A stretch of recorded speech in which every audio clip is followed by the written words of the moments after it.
So hello hello, welcome back to the channel. कैसे हो आप सब बच्चे, प्यारे प्यारे बच्चों। मैंने आपको बताया था एज प्रॉमिस्ड, हम लोग कॉमर्स के चीता बैच की सेकंड वीडियो जो आपका थ्योरी ऑफ कंज्यूमर बिहेवियर है, चैप्टर नंबर 2 है, उसको आज कवर करेंगे। इस वीडियो को हम लोगों ने, क्योंकि लेंथी चैप्टर है, काफ़ी ज़्यादा कंसेप्ट है इसके अंदर, तो हम इस वीडियो को मोस्ट प्रोबेबली 2 से 3 पार्ट में कवर करने वाले हैं। बट मेरा एक सिंपल सा फंडा है आप लोगों के लिए। जस्ट आप लोग अपने साथ एक कॉपी खोल के रखा करो ताकि आप इंपॉर्टेंट पॉइंट्स को लिखते रहो। ठीक है, तो दूसरी चीज ये रखनी है आपने, जैसे ही नई वीडियो आए इसको लाइक करो। This is a free batch for all the children जो 12th में है, जो बच्चों के हाफ फेल इतने अच्छे से नहीं हुए हैं, और वो बच्चे जिन्होंने अभी तक बिजनेस स्टडीज़ और इकोनॉमिक्स के अंदर जो अच्छे से उनको कंसेप्ट नहीं क्लियर हो पा रहे हैं, उनके लिए मैं डिटेल्ड लेक्चर लाया हूँ जो फ्री में आपको प्रोवाइड किए जा रहे हैं। सो ट्राई कि इस चीज़ को आप ध्यान से पढ़ो और शेयर करो अपने दोस्तों के साथ ताकि वो भी ये चीज़ों का फ़ायदा उठा सके। ऑलराइट, तो एक छोटा सा इंट्रो आपके लिए, उसके बाद हम लेक्चर को स्टार्ट करेंगे।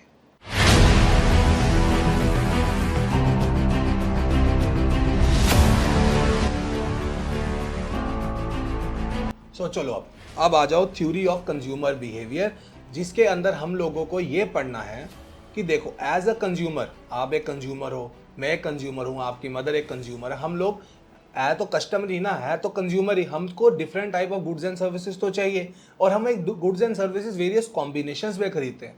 अब जैसे कि फ़ोन के साथ हम लोग चार्जर अलग खरीदते हैं, फ़ोन के साथ ईयरफोन अलग खरीदते हैं आज के टाइम पे। ऑब्वियस सी बात है ना, आजकल सब कुछ एक बंडल्स में खरीदा जाता है। अगर आप फ्रूट लेने जाते हो, क्या आप लोग एक फ्रूट लेके घर आ जाते हो? नहीं। मोस्ट प्रोबेबली पीपल जब जाते हैं वो एप्पल भी ले लेके आएंगे, बनाना भी लेके आएंगे, वो मैंगो भी ले आएंगे, वो वाटरमेलन भी ले आएंगे। तो वैसे ही डिफरेंट कंज्यूमर्स की different different needs and different different choices है, और उन सारी चॉइसेस को हमने एक छोटे छोटे बंडल्स में डाला हुआ है, और जो हम लोग एक पर्टिकुलर इनकम के हिसाब से ले सकते हैं। आप अपनी जेब में समझ लो 100 रुपये लेके गए हो, आप अपनी जेब के अंदर 100 रुपीज लेके गए हो। अब वो 100 रुपए में आपको दिखता है 50 रुपए किलो एप्पल है, 50 रुपए किलो मैंगो भी चल रहे हैं। अब आप मैक्सिमम टू मैक्सिमम कितना लेके खरीद सकते हो? एक एक केजी खरीद सकते हो ना। तो आप अपनी इनकम से ज्यादा सामान नहीं खरीद सकते, बेशक आप इनकम से कम खरीद लो या जितनी इनकम है उतनी खरीद लो। इस चैप्टर में हमने यही पढ़ना है, जो कैसे एक कंज्यूमर, कैसे एक बिहेवियर उसका रहेगा मार्केट में जब वो सामान को खरीदने के लिए जाता है। बेसिक फैक्टर तो यही है, आप लोग सबसे पहले प्राइस के हिसाब से जज करते हो चीज को। कि आप, कुछ लोग बोलते हैं कि सर मैं देखता हूं कि 20,000 में, 15,000 में मुझे इस फोन में सारे फीचर मिल रहे हैं जो आप लोग 30,000 के फोन में लेते हो। तो वो जो आपकी थिंकिंग है ना, this is a rational thinking, इसको हम बोलते हैं rational. The word is rational. ये वर्ड्स भी आपको यूज होंगे कि कंज्यूमर वो चाहता है कि अपनी इनकम को ऐसे स्पेंड करे कि उसको मैक्सिमम सेटिस्फैक्शन मिले। और वो जो एक कॉमोडिटी की मैक्सिमम सेटिस्फाइंग पावर होती है ना, जो एक कॉमोडिटी की वांट सेटिस्फाइंग पावर या वांट सेटिस्फाइंग कैपेसिटी होती है, उसको हम यूटिलिटी बोलते हैं। ठीक है, गेटिंग माई पॉइंट। यूटिलिटी क्या होती है? फॉर एग्जाम्पल, एक बनाना खा के मेरे को यूटिलिटी मिलेगी, मैं एक टाइम पे 4 बनाना खाता हूं, मुझे उसके हिसाब से यूटिलिटी मिलेगी। लेकिन हो सकता है एक बंदे को एक बनाना से उतनी यूटिलिटी मिले जितनी आपको 4 बनाना से मिलती हो, उतनी आपकी वांट सेटिस्फाई हो। उसी चीज के बारे में हमने डिटेल में स्टडी करनी है। सो लिखा क्या गया है, we will study the behaviour of an individual consumer in this chapter. The consumer has to decide how to spend his income on different goods. Economist call this problem the problem of choice. पहले chapter में हमने यही पढ़ा था कि हाँ भैया, economy के अंदर प्रॉब्लम ऑफ चॉइस है, क्योंकि हर एक गुड की अपनी अपनी अलग अलग तरीके से यूजेज है। जैसे मैंने आपको बताया था, मिल्क का यूजेज आप इतनी चीज़ों में कर सकते हो। मिल्क आप दही बना सकते हो, उससे मिल्क से आप कर्ड बनाओ, मिल्क से आप स्वीट्स बना सकते हो, मिल्क से घी बना सकते हो, मिल्क से पनीर बना सकते हो। अब सबकी अपनी अपनी यूज है, तो उसके हिसाब से हमको प्रॉब्लम ऑफ चॉइस में फंस जाता कंज्यूमर कि भाई कौन सी अभी जो नीड है हमको फुलफिल करनी चाहिए। Any consumer will want to get a combination of goods that gives him maximum satisfaction. Obviously बात है ना, आप तो चाहोगे ना मेरे पास 100 है तो 100 को मैं ऐसे खर्च करूँ, इस 100 रुपीज़ को मैं ऐसे खर्चूँ कि मुझको इससे मैक्सिमम सेटिस्फैक्शन मिले। 100 रुपये में मुझे जो पिज़्ज़ा सेटिस्फाई कर सकता है, हो सकता है वो बर्गर ना करे, लेकिन किसी के लिए वो बर्गर है, वो पिज़्ज़ा उससे ज़्यादा सेटिस्फैक्शन दे सकता है। All right, what will be the best combination? अब जो बेस्ट कॉम्बिनेशन है वो डिपेंड करता है 2 चीज़ों के ऊपर। पहली चीज़ है कस्टमर की लाइक्स के ऊपर, उसको क्या पसंद है, जिसको हम बोलते हैं प्रेफरेंसेस। और दूसरी चीज है प्राइस या इनकम। ठीक है, the depends upon the likes of the consumer and what he can afford to buy. ठीक है ना, मेरे को समझ लो मेरे घर वालों ने 20 रुपए दिए, किसी को वो थम्स अप अच्छी लगती है, किसी को फैंटा अच्छी लगती है, किसी को मिरिंडा अच्छी लगती है, किसी को पेप्सी अच्छी लगती है, मैं तो वही लूंगा भाई, मेरे को थम्स अप पसंद है, मैं थम्स अप पीऊंगा। इस हिसाब से हमको कंज्यूमर की प्रेफरेंसेस पे डिपेंड करना पड़ता है, लाइक्स पे डिपेंड करना पड़ता है। The likes of consumer are called preferences and what a consumer can afford to buy depend upon the prices of the goods and the income of the consumer. ये chapter के अंदर हमने दो approaches से चीजों को पढ़ना है, एक पढ़ना है हमने कार्डिनल अप्रोच के हिसाब से, एक पढ़ना है हमने ऑर्डिनल अप्रोच के हिसाब से। तो इस चीज को अपने दिमाग में ध्यान से एक एक करके ध्यान से चीजें सुनना जो जो मैं बोलूंगा। ऑलराइट, इससे पहले एक प्रीलिमिनरी नोटेशंस एंड अजम्पशंस दी हुई हैं आपको। फॉर एग्जांपल जैसे मैं आपको बता रहा था, एक कंज्यूमर है, अब उसकी तो डिफरेंट चीजें चाहिए उसको, लेकिन हम इस चैप्टर में मैक्सिमम 2 गुड्स को लेके चलेंगे, 2 गुड्स को, और मैक्सिमम इस जगह एग्जांपल यूज किया गया बनाना एंड मैंगो का। ऑलराइट, अब ये चीज आपने दिमाग में रखनी है कि समझ लो कि मैं बोलता हूं बनाना की क्वांटिटी x1 है और मैंगो की क्वांटिटी x2 है। ऑलराइट, ये बनाना है, उसकी Q मतलब क्वांटिटी, ये मैंगो है, ये Q मतलब क्वांटिटी है। ऐसे में डिनोट कर रहा हूं, x1 उसकी क्वांटिटी, x2 उसकी क्वांटिटी है। ठीक है, सिंपल सा लॉजिक है, उस हिसाब से चलो। अब देखो, एक कंज्यूमर की इनकम है, अब कंज्यूमर उस हिसाब से सामान लेगा। अब समझ लो कंज्यूमर की इनकम है, मैं इसको थोड़ा जूम इन करता हूं, यहां लिखता हूं 100 रुपीज इनकम है, x1 क्वांटिटी बनाना है जो है 50 रुपये किलो, x2 क्वांटिटी मैंगो है, एप्पल लिख देता हूँ या बनाना लिख देता हूँ, जो भी 50 रुपये किलो है वो है मैंगो। ऑलराइट, ये बनाना है मैंगो। मैक्सिमम टू मैक्सिमम आप 1 kg खरीद सकते हो, 1 किलो ये खरीद ले, 1 किलो ये खरीद ले, तो 100 रुपीज यूटिलाइज हो गए। यहाँ आप ये कर सकते हो, आपने बोला कि आधा किलो ये ले लेता हूँ, ठीक है ना, 0.5 kg ये ले लिया, 0.5 kg ये ले लिया, तो टोटल इनकम मेरी 60 रुपये लगी। आप इससे ज्यादा तो नहीं खर्च सकते हो, 100 रुपीज से ज्यादा आपको जेब में 100 रुपए पड़े, आप उससे ज्यादा नहीं खर्च सकते हो। पता चले बाद में बोलो सर मेरा फ्रेंड है वो दे देता उधार पे, लेकिन नहीं, हमने ये एक अजम्पशन नहीं लेना, क्रेडिट है। हमने को ये बोला गया है कि आपके पास 100 रुपीज है, आपने उस 100 रुपीज को कैसे यूटिलाइज करना है उस पे है। और आप जो भी चीजें ले रहे हो, समझ लो, आप समझ लो मैं बोलता हूँ 250 ग्राम आप ले लेते हो एप्पल, 250 ग्राम बनाना लेते हो, 250 ग्राम आप मैंगो ले लेते हो। यहाँ आप समझ लो, आप बोलते हो सर मैं 1.5 kg मैंने बनाना ले लिए, लेकिन मैंने 0.5 kg मैंगो ले लिए। अब जो डिफरेंट ये जो बना रहा हूं मैं 1.5 ये बनाया है मैंने, ये है बंडल्स। अब इन चीजों को बंडल्स में खरीद सकते हो, पर्टिकुलर बंडल्स में ले सकते हो। इन्हीं चीजों को हम बोलते हैं कंजम्पशन बंडल या फिर एक bundle. Any combination of the amount of 2 goods is called consumption bundle और अ बंडल। और ये जो बंडल है ये उतना ही हो सकता है जितनी आपकी इनकम है। ये यार मैंने ये चीज याद रखनी है, आप अपनी इनकम से ज्यादा नहीं खर्च सकते हो। We use x1 to denote the quantity of bananas and x2 to denote the quantity of mangoes. x1 and x2 can be positive और जीरो। या आप ये कर सकते हो, एक चीज आपने खरीदी पूरी या एक चीज नहीं खरीदी, या आप ये कर सकते दोनों आधी आधी खरीदी। अब पॉजिटिव या जीरो होगा, नेगेटिव नहीं हो सकता, ये याद रखने वाली बात है। दूसरी चीज, अगर x1 और x2 मैं लिखता हूं, सिर्फ ये लिखा मैंने x1 और x2, मैं लिखता हूं कि भैया x1 और x2 का बंडल बनाता हूं। इट मींस कि इसके अंदर क्वांटिटी ऑफ बनानास भी है और क्वांटिटी ऑफ मैंगोज भी है। अगर मैं 10 लिख दूंगा, इसका मतलब एक मेरे पास बनाना है, 0 मेरे पास मैंगो है। अगर मैं 20 लिख दूंगा तो 2 मेरे पास बनाना है, 0 मेरे पास मैंगो है। अगर मैं 04 लिख सकता हूं, 4 मेरे पास मैंगो है, 0 मेरे पास बनाना है, तो ये बंडल बन जाएगा। For particular values of x1 and x2 would give us a particular bundle. For example, the bundle 510 consist of 5 bananas and 10 mango. जैसे 5 बनाना है और 10 मैंगो है, वैसे 10-5 लिखूंगा तो 10 बनाना है, 5 मैंगो होंगे। ऑलराइट, अब यूटिलिटी क्या है? Utility is the want satisfying power या want satisfying capacity of a commodity. जितनी आपको उस चीज की नीड है, मुझे बहुत मन है चॉकलेट खाना है, चॉकलेट खाना है, चॉकलेट खाना है, आइसक्रीम खानी है, आइसक्रीम खानी है, तो इसका मतलब है कि मैं आइसक्रीम खाऊंगा ना, मेरी यूटिलिटी कंप्लीट होगी।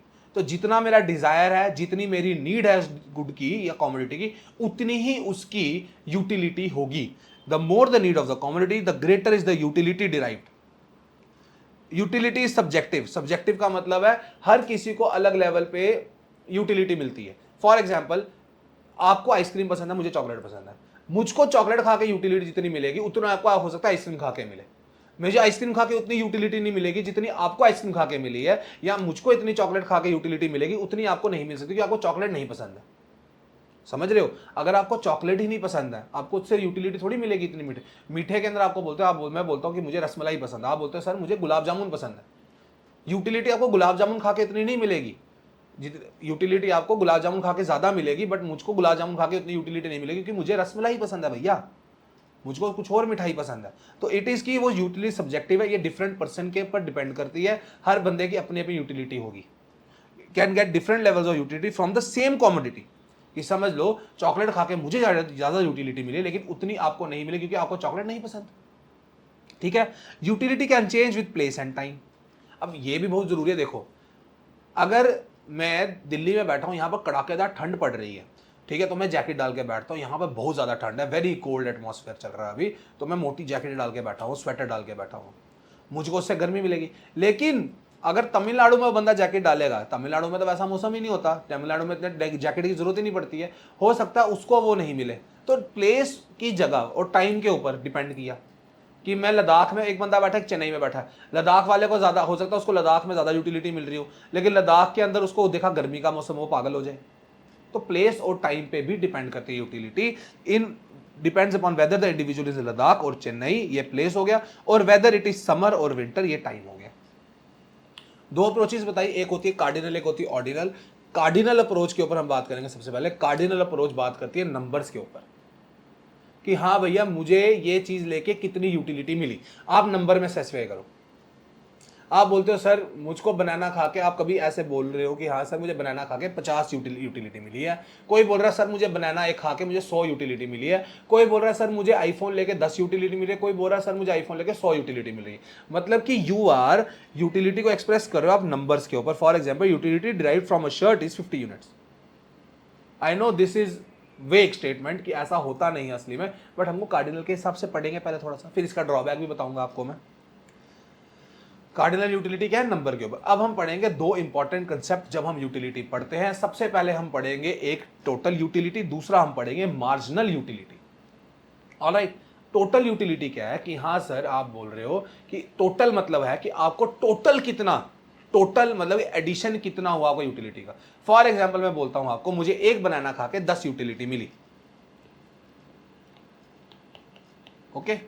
2 बनाना खा के मुझको सर 15 यूटिलिटी मिली, 3 बनाना खा के सर मुझे 14 यूटिलिटी मिली, 4 बनाना खा के सर मुझको 11 यूटिलिटी मिली। इट मीन्स कि मेरे को ये टोटल यूटिलिटी, एक बनाना खाने पे, 2 बनाना खाने पे, ये जो टोटल यूटिलिटी है वो ये है कि मुझको मैक्सिमम टू मैक्सिमम कितनी यूटिलिटी मिल सकती है, एक बनाना खा के, 2 बनाना खा के, 4 बनाना खा के। ऑलराइट, कि the total satisfaction derived from consuming the given product. TU depends on the quantity of commodity consume. TUN ऐसे इसको रिप्रेजेंट करते हैं हम लोग। TU means total utility, refers to the total utility derived from consuming n units of a commodity. मतलब कि एक बनाना, 2 बनाना, 4 बनाना, 12 बनाना, 15 बनाना, मैं उसकी बात कर रहा हूँ। TU का फॉर्मूला होता है MU plus MU1 plus MU2 plus MU3, ये भी आपको बताऊंगा मैं कैसे निकालना है। फिर हम बात करते हैं मार्जिनल यूटिलिटी की। मार्जिनल यूटिलिटी का मतलब है बेटा एक एडिशनल आपने अगर अपने यूनिट खाया है, समझ लो मैं बोलता हूं एक बनाना खाने पे मुझको 20 यूटिलिटी मिली।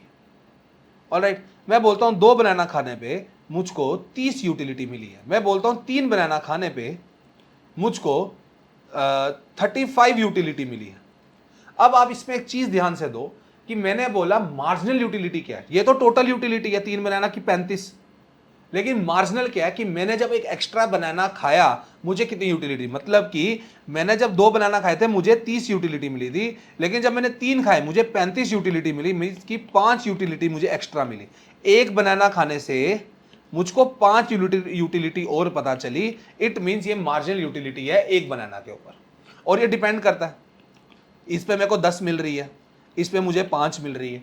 ऑलराइट, तो एक्स्ट्रा एडिशनल एक सक्सेसिव यूनिट खाने पे मुझे कितनी यूटिलिटी मिलती है, that is called marginal utility. Alright, इसी के बारे में थोड़ा सा देखो यहां पर क्या लिखा है मैंने कि हाँ, MU is the change in total utility due to consumption of one additional unit of a commodity. For example, 4 bananas give us 28 units of total utility। मतलब कि इधर लिखा है इन्होंने 4 बनाना से 28 मिली है। And 5 bananas give us 30 units, मतलब कि 5 बनाना से 30 मिला। It means 1 unit extra consume करने से मुझे कितनी यूटिलिटी मिली, 2 यूनिट्स की, मतलब कि मार्जिनल यूटिलिटी मेरी आई 2 की।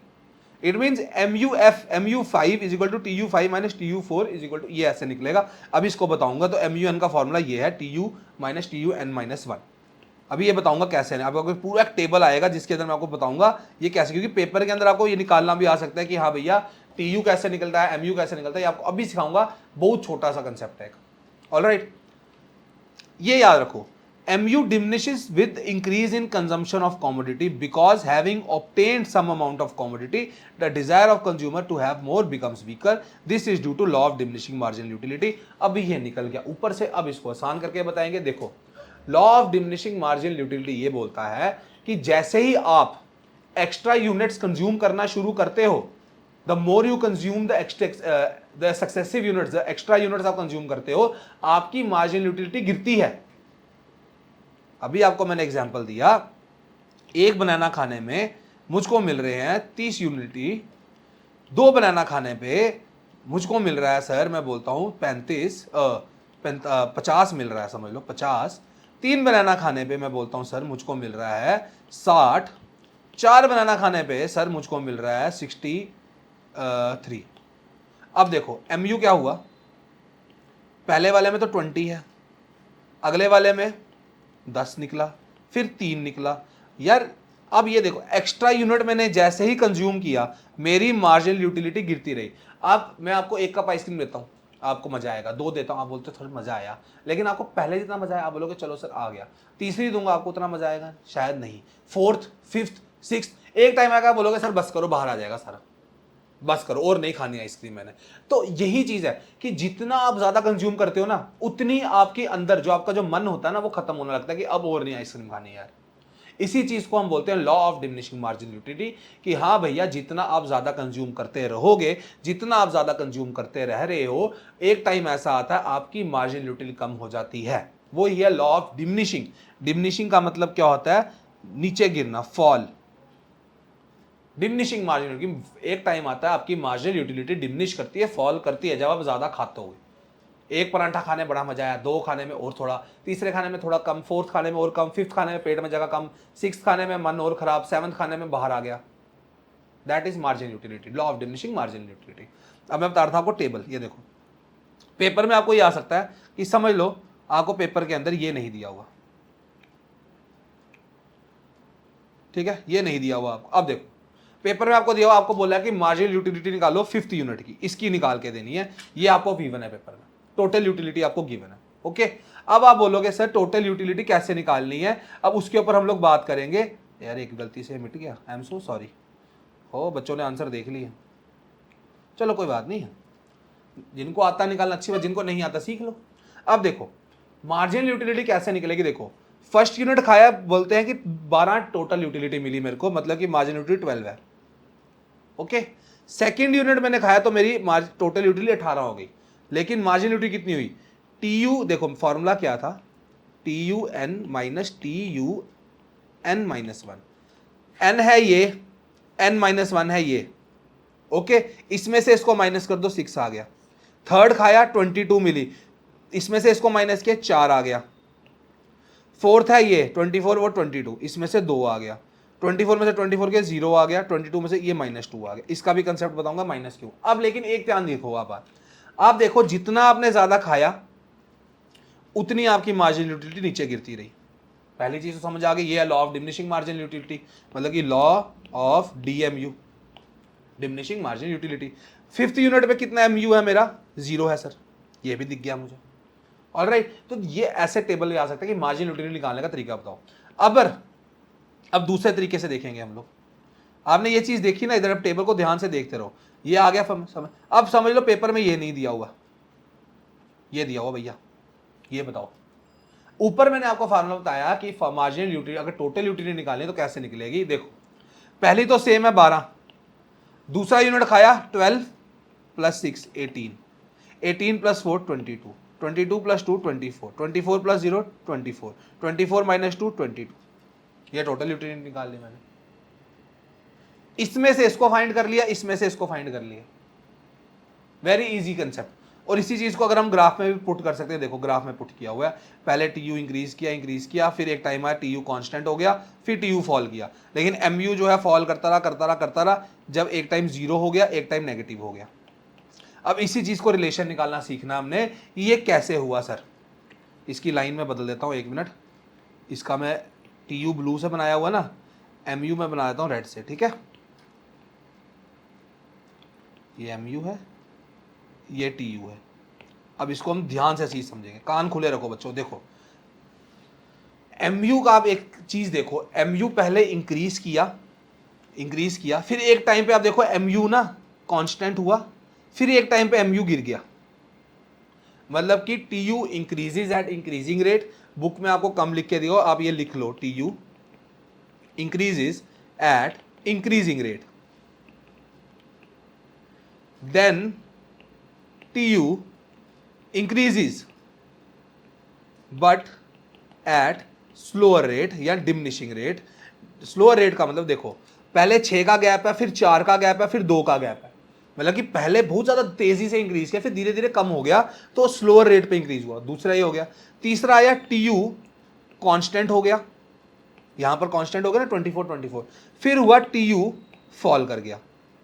यहां तक समझ गए। 4 स्टेजेस आई टीयू में। टीयू इंक्रीज किया इंक्रीजिंग रेट पे, फिर टीयू इंक्रीज किया स्लोअर रेट पे, फिर टीयू कांस्टेंट हुआ, फिर टीयू फॉल कर गया। ये पूरा टेबल से हमें दिख गया। उसी के साथ एमयू का रिलेशन देखो एमयू तो हमेशा फॉल करता रहा, एमयू फॉल्स, एमयू बिकम्स 0 और एमयू बिकम्स नेगेटिव।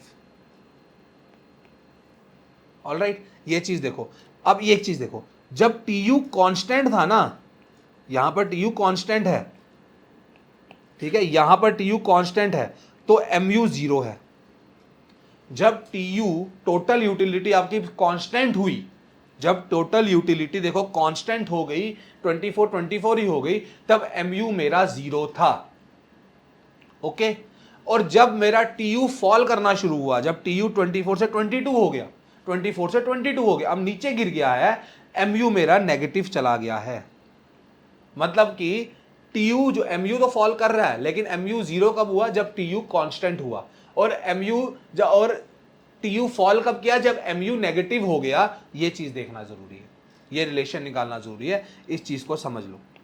अगर नहीं समझ आए, एक बार वापस जाओ, वापस ध्यान से सुनो मैंने क्या बोला है, ठीक है। अगर तब भी समझ नहीं आए, एक बार कमेंट डाउन कर दो, मैं वापस समझा दूंगा। अगली वीडियो में स्टार्ट करते सबसे पहले यही चीज बताऊंगा कि क्या है। ओके, तो ये चीज ध्यान में रखनी है कि TU increases but at a diminishing rate. Law of diminishing marginal utility आपको मैंने बताया अभी, डीएमयू क्या है। MU from consuming each additional unit of a commodity declines as its consumption increase. जैसे मैंने कंजम्पशन इंक्रीज की है, 1 से मैं 3 पे आया, 3 से मैं 5 पे आया, मेरा एमयू फॉल कर रहा है। Alright, keeping constant other commodities, ठीक है। MU become 0 when TU remains constant. Very important. 0 कब हुआ, जब टीयू कांस्टेंट था। TU does not change in 5th unit, तो MU 0 है। Thereafter TU starts falling, फिर TU फॉल किया और MU नेगेटिव हो गया, ये भी लिखा हुआ है, यही बताया मैंने आपको। Okay, that is very easy to understand कि कब TU आपका इंक्रीज हो रहा है। MU कब 0 था, MU 0 तब था जब TU कांस्टेंट था, MU नेगेटिव तब था जब TU फॉल कर रहा था। ये चीज याद रख लेना, ठीक है। फिर हम आते हैं डिमांड कर्व निकालना कैसे। अब देखो डिमांड आपका, इसका पार्ट 2 में आपको मैं बताऊंगा डिमांड, या पार्ट 3 में कि डिमांड क्या है, लेकिन आपको बेसिक डेफिनेशन डिमांड की याद कर लो। देखो डिमांड लिख लो आप कहीं पर, demand is the consumers ableness and willingness to buy a commodity at a given price। मतलब कि मैंने बोला एक प्रोडक्ट के लिए मैं विलिंग भी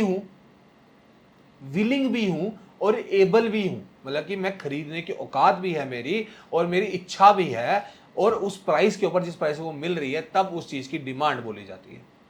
ये नहीं है मेरे बगल में कोई हलवाई बोल रहा है कि भाई मैंने मारुति लेनी, मैंने वो लेनी है रोल्स रॉयल्स, विलिंग है पर खरीदने के हो सकता है उसकी इतनी एबलनेस ना हो, इतनी उसके पास पैसे ना हो, तो वो डिमांड नहीं है। डिमांड तब होती है कि मैं विलिंग भी हूं और मैं एबल भी हूं सामान खरीदने पे, कि हाँ भैया मैं एबल भी हूं खरीदने के लिए और विलिंग भी हूं, और वो प्राइस पे जो मार्केट में चल रहा है।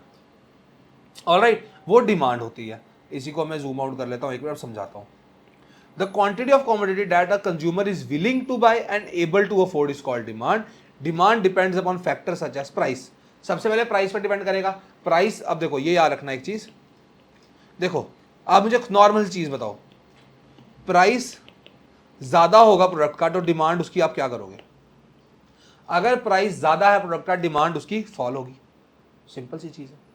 अगर मैं बोल रहा हूं आईफोन अभी 80,000 का लोग खरीद रहे हैं, कल को आईफोन, वही आईफोन का प्राइस 10 लाख रुपए हो जाए, डिमांड क्या होगी उसकी? फॉल कर जाएगी। इसी जगह अगर प्राइस गिरता है तो डिमांड इंक्रीज करती है। समझ लो आईफोन 80,000 का है, अब उसका प्राइस जो है वो हो गया 50,000, तो बड़े लोग उसकी डिमांड इंक्रीज कर देंगे, हाँ या ना? तो प्राइस पे तो डिपेंड करता है। उसके बाद हम देखते हैं प्राइस ऑफ रिलेटेड गुड्स, जैसे कि सब्स्टिट्यूट गुड्स या कॉम्प्लीमेंट्री गुड्स। इसका एग्जांपल आपको बाद में दूंगा, पहले एक छोटा समझ लो। देखो अगर मैं बोलता हूं आपको पेट्रोल गाड़ी, जैसे पेट्रोल और कार कॉम्प्लीमेंट करते हैं ना, कि पेट्रोल डालोगे तभी गाड़ी चलेगी, स्कूटी में पेट्रोल डालोगे तभी तो गाड़ी चलेगी। और अगर देखो मैं बोलता हूं पेट्रोल का प्राइस बढ़ जाए, अभी पेट्रोल 100 रुपए चल रहा है, कल को पेट्रोल का प्राइस 200 हो जाएगा, आप पेट्रोल की गाड़ी लोगे? आप बोलोगे यार रुक जाता हूं थोड़ी देर, प्राइस तो कम हो गया, इतना कौन पेट्रोल डलाएगा? सिंपल सी बात है कि देखो ये दोनों एक दूसरे को कॉम्प्लीमेंट करते हैं, कि एक दूसरे की जरूरत में चलते हैं, तो आप नहीं खरीदोगे। कल को पेट्रोल गाड़ी का प्राइस जो 5 लाख की गाड़ी थी, उसका प्राइस कल को 10 लाख रुपए हो जाए, तो इसकी डिमांड भी गिर जाएगी, क्योंकि आप देखोगे गाड़ी का इतना प्राइस बढ़ गया तो पेट्रोल की डिमांड तो गिर ही जाएगी, क्योंकि लोग पेट्रोल गाड़ी ही नहीं खरीदेंगे। तो इसी के ऊपर भी डिपेंड करता है, मतलब कि प्राइस ऑफ रिलेटेड गुड्स बोलते हैं इसको हम लोग। ऑलराइट, फिर उस पर डिपेंड करता है कि आपके टेस्ट और प्रेफरेंस पे। समझ लो कोई बंदा है जिसको आईफोन का ही शौक है, वो बंदा है वो आईफोन ही खरीदता है, तो ऑब्वियसली बात है उसके टेस्ट और प्रेफरेंस के हिसाब से तो इफेक्ट करेगा कि मुझे आईफोन का ही टेस्ट है भैया, तो मैं तो जो मेरा टेस्ट है मैं उस हिसाब से चलूंगा, तो उसकी डिमांड बढ़ेगी। और उसके बाद इनकम पे भी डिपेंड करता है कंज्यूमर की, कि फॉर एग्जांपल मेरी इनकम 40,000 है और मैं फोन देख रहा हूँ 10 लाख रुपए, 5 लाख रुपए का, 2 लाख रुपए का, तो भाई इनकम पे तो डिपेंड है। अगर कल को मेरी इनकम अगर हो सकता है 10 लाख हो जाए, फिर मैं वो फोन खरीद सकता हूँ, लेकिन जब मेरी इनकम ही इतनी नहीं है तो मैं कैसे डिमांड करूंगा उस प्रोडक्ट की? वो चीज़ भी ध्यान रखनी पड़ती है। तो अगर इसी चीज़ को हम डिमांड बोलते हैं, और इसी चीज़ को अगर मैं ग्राफिकली रिप्रेजेंट कर लूँ, होप ये आपने डेफिनेशन लिख ली होगी, अगर इसी चीज़ को मैं ग्राफ पे बना लूँ, ठीक है, इसी चीज़ को मैंने ग्राफ पे बना के दिखाया कि देखो ग्राफिकल रिप्रेजेंटेशन की, कि ये वेरियस क्वांटिटीज लिखी है, ये प्राइस लिखा है, ठीक है, तो इसके बेसिस पे मैंने कर्व बनाया, ये इसके बेसिस पे मैंने कर्व बनाया, this is called demand curve. कि graphical representation of the quantity demanded and price of the commodity is called demand curve. Alright, graphical representation of the quantity demanded and the price of the commodity on a graph paper, it is called a demand curve. The thing which is obtained is called demand curve. ये demand curve है। demand curve आप देखो नीचे fall कर रहा है, आप देखा demand curve ध्यान से देखो, it is falling, नेगेटिव है, ये नेगेटिव स्लोप दिख रही है ना इसकी, नीचे डाउनवर्ड स्लोपिंग है और नेगेटिव स्लोपिंग है। ऐसा क्यों है? रीजन देखो, ये मेरी क्वांटिटी है, ये मेरा प्राइस है। यहां देखो अगर प्राइस ज्यादा होगा तो मैं क्वांटिटी कम ही मांगूंगा, हाँ या ना? प्राइस ज्यादा होगा क्वांटिटी कम मांगूंगा। लेकिन अगर मेरा प्राइस गिर जाए, समझ लो यहां प्राइस है 50 रुपए, मेरा प्राइस हो गया 10 रुपए, क्वांटिटी अपने आप ज्यादा हो जाएगी ना। यही चीज बता रहा हूं, 50 रुपए था, मैं क्वांटिटी ले रहा था 10 किलो, प्राइस 10 रुपए हो गया, समझ लो क्वांटिटी ले रहा हूं 50 किलो। तो मतलब कि प्राइस और क्वांटिटी डिमांडेड का नेगेटिव रिलेशनशिप है। प्राइस बढ़ता है, लोग ज्यादा डिमांड करते, लोग कम डिमांड करते हैं, प्राइस कम होता है, घटता है, लोग ज्यादा डिमांड करते हैं। इसी चीज को हम बोलते हैं लॉ ऑफ डिमांड। इसको क्या बोलते हैं हम लोग, ये लिखा हुआ है, law of demand states that there is a negative relationship between price of the commodity and the quantity demanded. ये है, और ये जो डिमांड कम नीचे स्लोप कर रहा है, इसका रीजन यही है कि जब प्राइसेस गिरते हैं लोग ज्यादा डिमांड करते हैं, जब प्राइसेस बढ़ते हैं लोग कम डिमांड करते हैं, यही लिखा हुआ है। और this is due to law of diminishing marginal utility. Downward sloping demand curve का रीजन है law of diminishing marginal utility. मतलब कि देखो इस डायग्राम को आप ध्यान से देखो, आई होप आपको दिख ही रही होगी। आपके कहने पे ही भाई मैं थोड़ा सा इसको ना साइज इंक्रीज किया। पहले लोग मुझे कहते हैं सर आपकी जो पीपीटी है ना उसमें पढ़ा नहीं जाता है, तो I have increase the size of the PPTs just for you guys. देखो जब प्राइस 40 रुपीज था मेरी क्वांटिटी डिमांडेड 5 की थी, लेकिन जब प्राइस 10 रुपये हुआ मेरी क्वांटिटी डिमांडेड 55 की हो गई। कैसे? यही है, इसकी वजह से तो डिमांड का मेरा डाउनवर्ड स्लोपिंग हुआ। और ये law of diminishing marginal utility बता रहा है, क्या बता रहा है कि सर आप तभी सामान ज्यादा खरीदोगे जब उसका प्राइस सस्ता होगा। आप मुझे एक बात बताओ, आईफोन अगर 80,000 से 2 लाख रुपए का हो जाएगा, यार लोग खरीदेंगे नहीं, लोग बोलेंगे अब क्यों खरीदूं भाई इतना महंगा, इससे अच्छा कोई और ले लेता हूं। और अगर आईफोन 80,000 से 30,000 का हो जाए तो सब खरीदना शुरू हो जाएंगे। There is a difference. यही तो बात करता है law of diminishing marginal utility. आप तभी एक्सेसिव यूनिट लोगे, सक्सेसिव यूनिट तभी कंज्यूम करोगे जब उसका प्राइस आपको कम मिलेगा। बाय वन गेट वन आप बोलते हो ना, एक टी शर्ट लेने पे 1000 रुपए दो, 2 टी शर्ट लेने पे 1500 दे दो। लोग 2 टी शर्ट ले लेते हैं कि प्राइस कम हुआ तभी ली ना, कि मेरे को यार अब एक टी शर्ट लूंगा 1000 की, मेरे को 750 की पड़ रही है। लेंस कार्ड वाले भी ऐसे ही ऑफर चलाते हैं, this is only the brain they use. Lens card वाले बोलते हैं एक चश्मा 2000 का है, एक चश्मा आपका 2000 का, अगर आप 2 चश्मे बनाते हो तो 3200 रुपए के।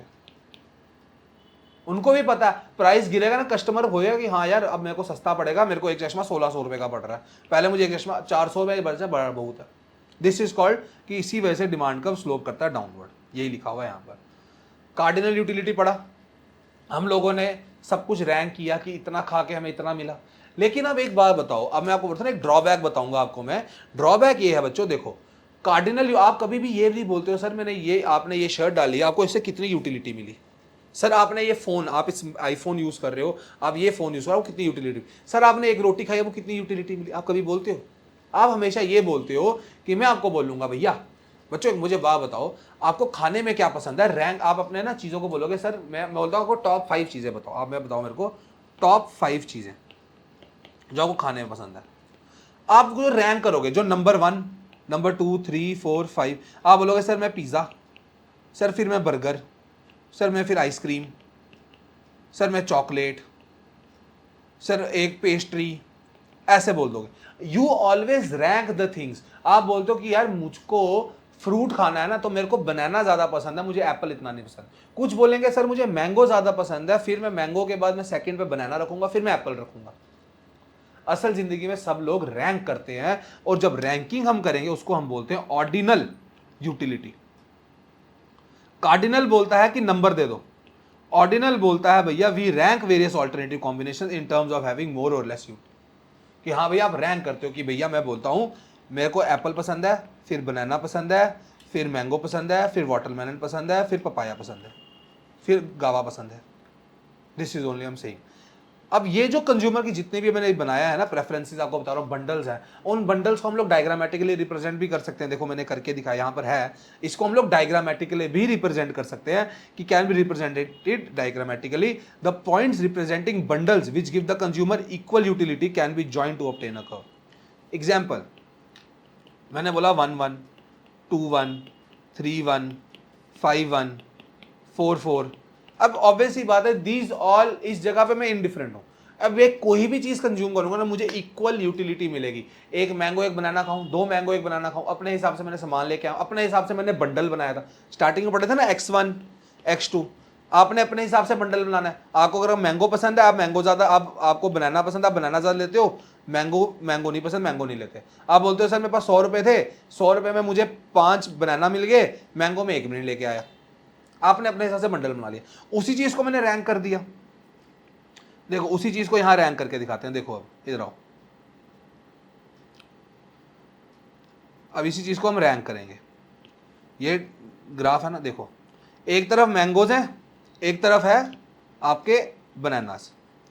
अब देखो कंज्यूमर 2 चीजें कर सकता था, या वो 15 मैंगो ले ले और 1 बनाना ले ले, या वो 12 मैंगो ले ले 2 बनाना ले ले, या वो 10 मैंगो ले ले 3 बनाना ले ले, या वो 9 मैंगो ले ले और 4 बनाना ले ले।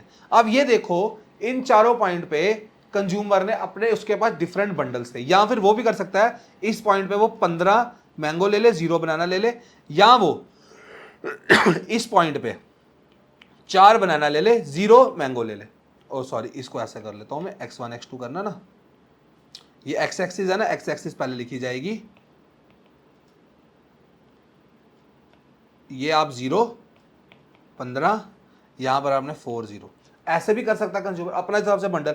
और इसी बंडल्स को जब मैंने डायग्रामेटिकली रिप्रेजेंट किया मुझे एक कर्व मिल गया, ये कर्व मिला मेरे को। इसी कर्व को मैं बोलता हूं बच्चों इनडिफरेंस कर्व। इनडिफरेंस कर्व का मतलब क्या हुआ, वर्ड देखो, इनडिफरेंस मतलब एक होता है डिफरेंट, एक होता है इनडिफरेंट है। हम लोग डिफरेंट का मतलब होता है हम दोनों की पर्सनैलिटी अलग अलग है, इनडिफरेंट का मतलब होता है कि हम दोनों की पर्सनैलिटी सेम है। मतलब कि इनडिफरेंस कर्व का मतलब है कि ये ऐसा कर्व है जिसपे सारे के सारे पॉइंट्स जो कर्व में बने हैं ए बी सी डी, ये चारों पॉइंट्स पे जो कंज्यूमर है ना उसको इक्वल लेवल ऑफ सेटिस्फैक्शन मिलेगी, चाहे वो कोई भी बंडल ले ले इसमें से, चाहे वो ये वाला बंडल ले ले 112 का, चाहे वो ये वाला बंडल ले ले हमारा 2 और 10 का, चाहे वो ये वाला बंडल ले ले हमारा 3 और 9 का। इन सब के ऊपर वो इनडिफरेंट है, इन सब के ऊपर कोई भी बंडल पे उसको इक्वल लेवल ऑफ सेटिस्फैक्शन मिलेगी। ये इनडिफरेंस कर्व देता है कि consumer is said to be indifferent on different bundles because each point of the bundles give the consumer equal utility या इक्वल सेटिस्फैक्शन। सच कर्व, ये जो कर्व हमने join किया है इसको हम बोलते हैं इनडिफरेंस कर्व। कि मतलब ये जो पॉइंट्स हैं सारे ए बी सी डी, ये सारे जो पॉइंट्स आए हैं lying on the indifference curve provide the consumer with the same level of satisfaction। very important कि indifference curve क्या है। अब देखो when a consumer gets one more banana he has to forgo some mangoes। अब देखो यहीं पर आगे इसी को वापस इसको जूम कर लेते हैं। पहले उसको समझ लो उसने 0 बनाना लिया, 15 मैंगो ले लिए, x1 x2 याद है ना। उसके बाद उसने क्या किया, उसको एक बनाना चाहिए था, बोलता मेरे को बच्चा बोलता मम्मा मुझे एक बनाना खाना है। मम्मी ने बोला अच्छा, तो उसने 3 मैंगो सैक्रिफाइस कर दिए, 3 मैंगो सैक्रिफाइस किए। फिर वो बोलता नहीं मम्मा मेरे को एक और बनाना चाहिए। फिर मम्मा ने बोला कि यार मैं और 2 मैंगो सैक्रिफाइस किए, फिर दोनों ने 10 रख लिए। फिर उसने बोला नहीं मम्मा एक और, उसने एक और सैक्रिफाइस किया, ठीक है ना। अब ये जो सैक्रिफाइस किया है उसने कि when a consumer gets one more banana he has to forgo some mangoes, कि उसको कुछ ना कुछ तो छोड़ना पड़ेगा, तभी तो वो सेम इंडिफरेंस कर्व पे रहेगा। अगर वो फोरगो नहीं करेगा तो इंडिफरेंस कर्व आगे बन जाएगा, फिर आगे चल जाएगा, फिर आगे चल जाएगा। हम तो एक ही इंडिफरेंस कर्व पे रहना चाहते हैं, ठीक है ना, हम तो एक ही इंडिफरेंस कर्व पे रहना चाहते हैं, तो उसको कुछ ना कुछ छोड़ना पड़ता है। और यही रीजन है कि सेम इंडिफरेंस कर्व पे रहने के लिए उसको चीजें छोड़नी पड़ती है। इसी की वजह से इंडिफरेंस कर्व है वो स्लोप करता है डाउनवर्ड। डिमांड कर्व भी डाउनवर्ड स्लोपिंग है, इंडिफरेंस कर्व भी डाउनवर्ड स्लोपिंग है, क्योंकि दोनों जगह पे हमको कुछ ना कुछ छोड़ना पड़ रहा है। उधर law of diminishing marginal utility था कि डिमिनिश फॉल कर रहा है मार्जिनल यूटिलिटी, इधर ये है कि हमको फोरगो करना पड़ रहा है, हमको चीजें छोड़नी पड़ रही हैं। द अमाउंट ऑफ मैंगोज, और ये जो सामान छोड़ रहा है ना हम लोग, ये क्यों छोड़ रहे हैं जो इंडिफरेंस का स्लोप डाउनवर्ड है इसको हम क्या बोलते हैं, the amount of mangoes that a consumer has to forgo in order to get an additional banana is called marginal rate of substitution. इसी को हम बोलते हैं एमआरएस। ये एमआरएस क्या होता है, rate at which the consumer will substitute bananas for mangoes, कि उसने एक गुड को दूसरे गुड के लिए छोड़ा है। अगर आप मैंगो इसका एग्जांपल लिखो कि 1 good for other, forgo 1 good for other, एक चीज को छोड़ा तभी उसको दूसरी चीज मिली है, उसको हम बोलते हैं मार्जिनल रेट ऑफ सब्स्टिट्यूशन। और एमआरएस निकलता है ऐसे, ये फॉर्मूला ये भी निकालना बताऊंगा मैं। अगर मैं बोल रहा हूं एमआरएस वाई अपॉन एक्स, देखो बेटा ये ध्यान रखना, एमआरएस वाई अपॉन, अगर एक्स अपॉन वाई लिखूंगा तो हो जाएगा वो delta X upon delta Y. Delta का मतलब होता है change, change, delta means change. ये ट्राइंगल नहीं बोलते, इसको बोलते हैं डेल्टा, इसको हम बोलते हैं डेल्टा। ओके, तो इसी चीज को हम देखेंगे। अब देखो, अब आपको मैंने ऊपर बताया, अब यहाँ पर हम देखेंगे इस चीज़ को।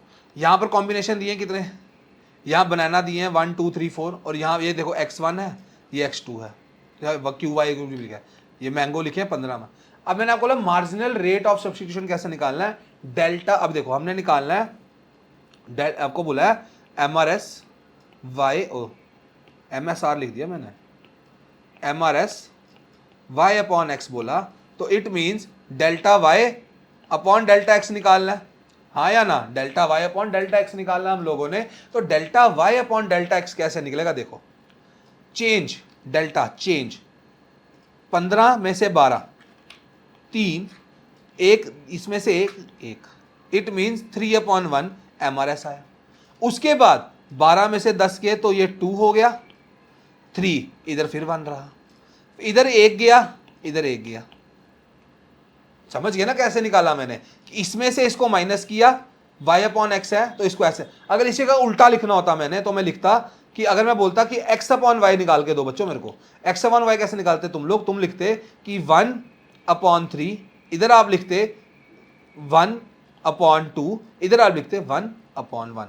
ये देखो 3 में से 1 4, ये 1, यहाँ 10 में से 9 गया 1, 12 में से 2 गया 2, 2 में से 3 गया 1, ऐसे ही निकाला हुआ मैंने, और कोई तरीका नहीं है MRS निकालने का। और एक चीज आप नोटिस करो, अब MRS निकालना तो सर आ गया, अब एक चीज ध्यान से देखो, अब जो MRS है हमारा, MRS है, ठीक है ना, as we increase the quantity of bananas, ये देखो quantity of mango sacrifice for each additional banana declines. कि देखो पहले हमने 3 किए सैक्रिफाइस, अब 2 कर रहे हैं, फिर 1 कर रहे हैं, इधर हमने 3 किए, इधर 2 किए, इधर 1 किया। MRS diminishes with increase in number of bananas. ये देखो पहले 1:3 33% निकल रहा था, फिर 50% हो गया, फिर एंड में 100% हो गया, MRS कम हो गया। MRS diminishes with the increase of bananas, एक गुड इंक्रीज किया तो MRS कम होना शुरू हो गया। As the number of banana increase, MU का मतलब है marginal utility derived from each additional banana falls, marginal utility fall करना शुरू कर गई है। With the fall in quantity of mangoes, the margin utility derived from the mangoes increases. So with the increase in the banana, the consumer will sacrifice smaller and smaller amount of mangoes. कि मेरे को अब बनाना लेना ना तो मैं कम से कम sacrifice करना शुरू कर दूंगा। This tendency of MRS to fall with increase in the quantity of bananas is known as law of diminishing marginal rate of substitution. एक हमने डिमिनिशिंग मार्जिनल यूटिलिटी पढ़ा, एक DMRS पढ़ा। मार्जिनल यूटिलिटी के अंदर डिमिनिश होने का मतलब कि मार्जिनल यूटिलिटी गिर रही है, फॉल कर रही है। जब marginal rate of substitution diminish का मतलब है कि मार्जिनल रेट ऑफ सब्स्टिट्यूशन गिरता कब है, वो तब गिरता है जब आप एक क्वांटिटी बढ़ाना शुरू करते हो ना, तो दूसरे वाली क्वांटिटी को, दूसरे गुड की क्वांटिटी को आप लोग कम गिराते हो, इसी को बोलते हैं। देखो ना यहां मैंने एक इंक्रीज किया, यहां पर -3 पहले, फिर 2, फिर 1 ही का फॉल किया। इट मींस कि हाँ भैया marginal rate of substitution diminish करता है, लेकिन वो स्लो हम लोग दूसरे गुड का कम करना शुरू कर देते हैं, फिर वो डिमिनिश करता है। Going from A to B, consumer sacrifices 3 mangoes for 1 बनाना, यहां से 3 किया एक बनाने के लिए। Going from B to C, consumer sacrifices 2 mangoes, यहां से -2 किया, यहां पर हमको एक बनाना और मिला, यहां +1 ही हुआ, यहां पर +1 हुआ, ये 0 था। फिर उसके बाद एक मैंगो के लिए यहां पर उसने -1 किया, लेकिन उसको फिर एक बनाना मिला। It is clear that consumer sacrifices smaller quantity of mangoes for each additional banana. तो IC कर्व ये डाउनवर्ड स्लोपिंग है, क्यों है? डिमिनिशिंग MRS की वजह से, मार्जिनल रेट ऑफ सब्स्टिट्यूशन की वजह से। तो शेप ऑफ इंडिफरेंस कर्व ये रहेगी। ऑलराइट, अब ये वीडियो हो गई है आपकी, ये पार्ट 1 है, इसको 3 ही पार्ट्स में कंप्लीट करना पड़ेगा, वीडियो काफी लंबी चले जाएगी नहीं तो। इसके बाद हम पढ़ेंगे shape of indifference curve, monotonic preferences, price line, budget line के अंदर क्या फर्क आता है, इसकी नेक्स्ट वीडियो हम ये पढ़ेंगे। टिल देन अपना ध्यान रखो, बी गुड, अपनी पढ़ाई पे ध्यान रखो। मैं चाहता हूँ आप लोग आराम से चीज़ों, कंसेप्ट को समझो, इस चीज़ को डिटेल में पढ़ो। मेरे से पढ़ लिया है, नोट्स आई होप आपने बनाए हो, अगर नहीं बनाए वीडियो जब देख रहे होगे तो नोट्स अपने साथ साथ बनाते रहना, अपनी लैंग्वेज में उसको लिखते रहना ताकि आपको बहुत ईजी लगे। अगर आपको तब भी कुछ डाउट्स रहते हैं प्लीज़ डू कमेंट डाउन। मेरा काम है वो सॉल्व करना। अगर आपको नहीं समझ आ रहा, आप बोलते हो सर मुझको थोड़ा बहुत अभी प्रॉब्लम आ रही है, मैं और ईजी करके समझा दूंगा बच्चों आप लोगों के लिए। आप लोगों को मैं कमेंट्स को सबसे पहले रखूंगा, क्योंकि this is a free batch और मैं चाहता हूँ आप लोगों के, बेशक आप फेयरली अच्छे नहीं गए हैं, आप लोगों के कंसेप्ट ऊपर से निकल जाता है इकोनॉमिक्स बिजनेस स्टडीज़, मैं इकोनॉमिक्स के साथ साथ बिजनेस स्टडीज़ दोनों के कंसेप्ट आपको क्लियर करके दूंगा। टिल देन अपना ध्यान रखो, अपनी नेक्स्ट वीडियो में मिलेंगे। Good bye.